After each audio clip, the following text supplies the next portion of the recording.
Bang,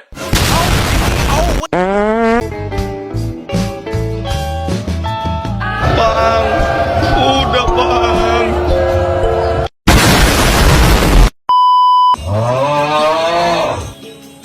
Canda, bercanda.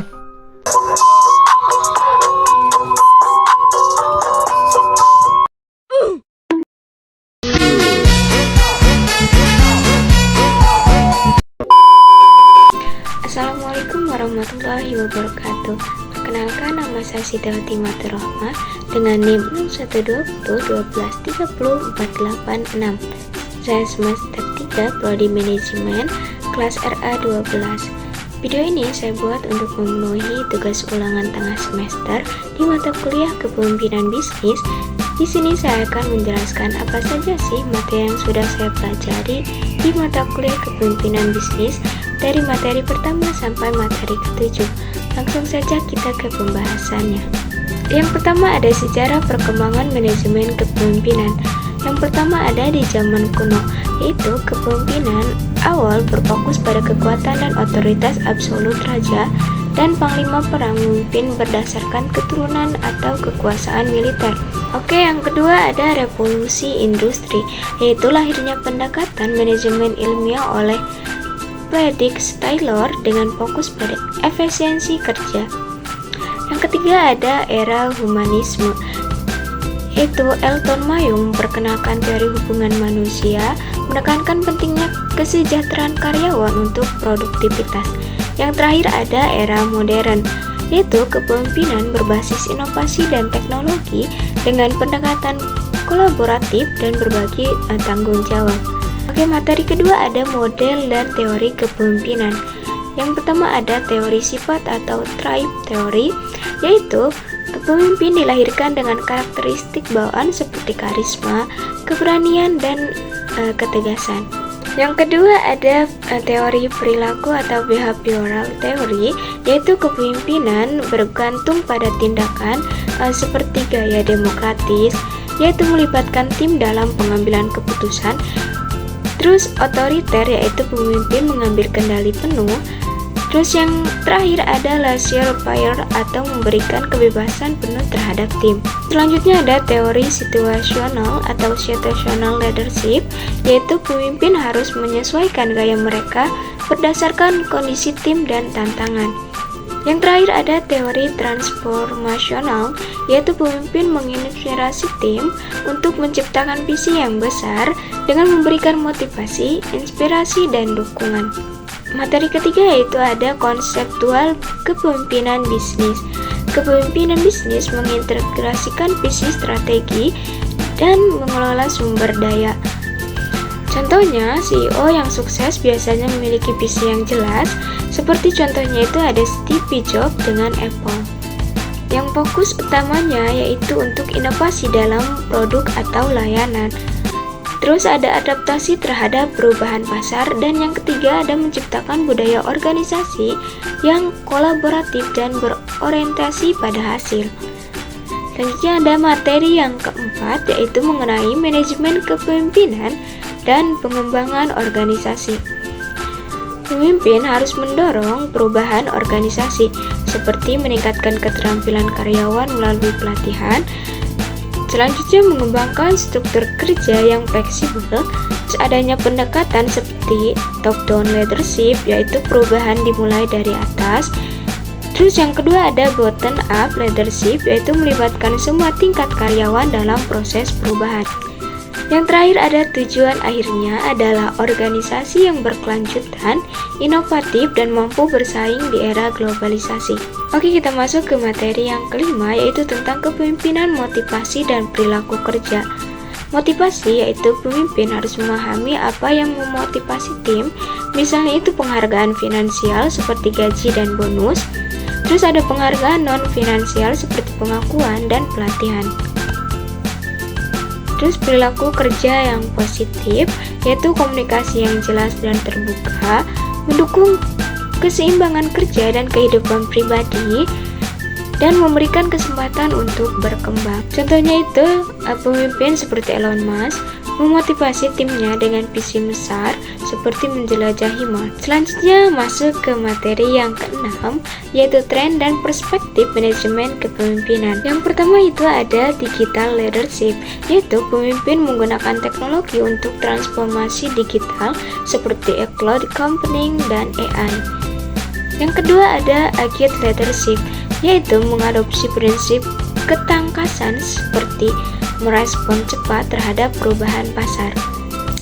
Yang selanjutnya ada diversity leadership, yaitu memimpin tim yang beragam dalam budaya, gender, atau usia untuk mendapatkan perspektif yang lebih luas.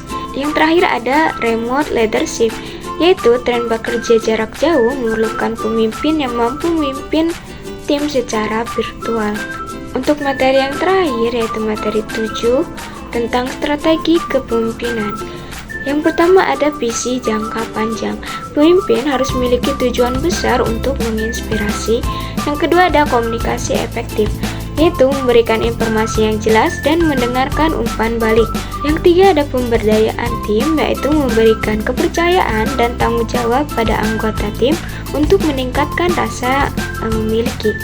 Yang terakhir ada pengambilan keputusan strategis yang berdasarkan seperti data, pengalaman, dan intuisi. Setelah memaparkan materi tadi, ada pertanyaan dari Bapak dosen, yaitu bagaimana cara memimpin yang efektif, dan sebutkan langkah-langkah apa saja yang harus dilakukan seorang pemimpin untuk menginspirasi, memotivasi orang lain dalam mencapai tujuan bersama. Memimpin dengan efektif berarti mampu mengarahkan tim untuk mencapai tujuan bersama dengan cara yang produktif dan harmonis. Berikut adalah langkah-langkah yang harus dilakukan seorang pemimpin. Yang pertama ada memilih visi yang jelas. Seorang pemimpin harus tahu tujuan yang ingin dicapai dan mampu menjelaskan kepada tim dengan cara yang mudah dipahami. Yang kedua, menjadi contoh atau lead by example, yaitu tim akan lebih terinspirasi jika pemimpin menunjukkan integritas, kerja keras, dan dedikasi. Yang ketiga ada komunikasi yang efektif, yaitu pemimpin harus mampu menjelaskan harapan, mendengarkan tim, dan menjaga komunikasi yang terbuka. Yang keempat ada memberikan motivasi, yaitu motivasi adalah bahan bakar untuk membuat tim agar tetap semangat.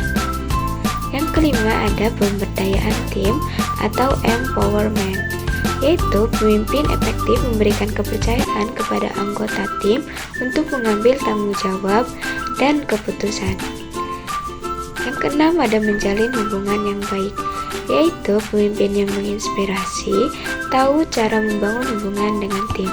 Yang ketujuh ada fokus pada pengembangan tim, yaitu pemimpin harus membantu tim berkembang baik secara profesional maupun pribadi. Yang kedelapan ada adaptif dan terbuka terhadap perubahan, yaitu pemimpin yang baik harus fleksibel dalam menghadapi tantangan baru. Yang kesembilan ada menciptakan lingkungan kerja yang positif. Lingkungan yang kondusif menciptakan semangat dan kreativitas. Yang kesepuluh ada evaluasi dan penyesuaian rutin, yaitu pemimpin harus terus memantau progres dan menyesuaikan strategi jika diperlukan.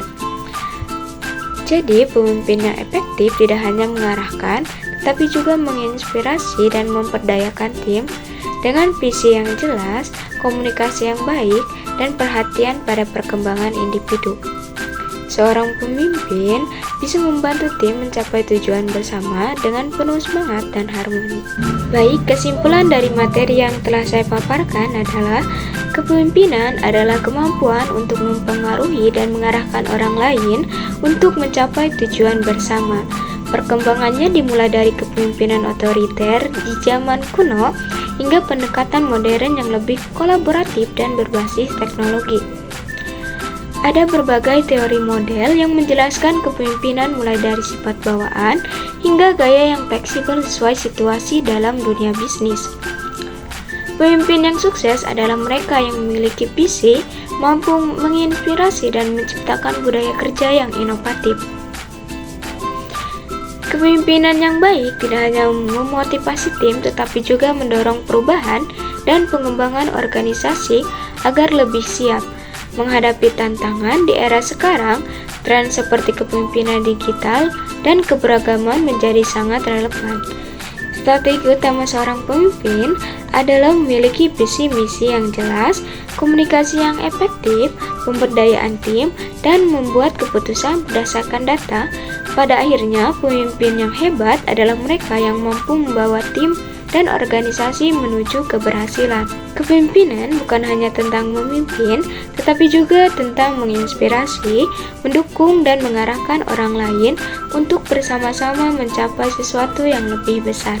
Itu tadi materi yang bisa saya sampaikan. Semoga bermanfaat untuk kita semua. Wassalamualaikum warahmatullahi wabarakatuh. Bye-bye. Sudah berulang kali ku bilang kalau videonya udah selesai. Lah udah selesai. Bye bye sepuh.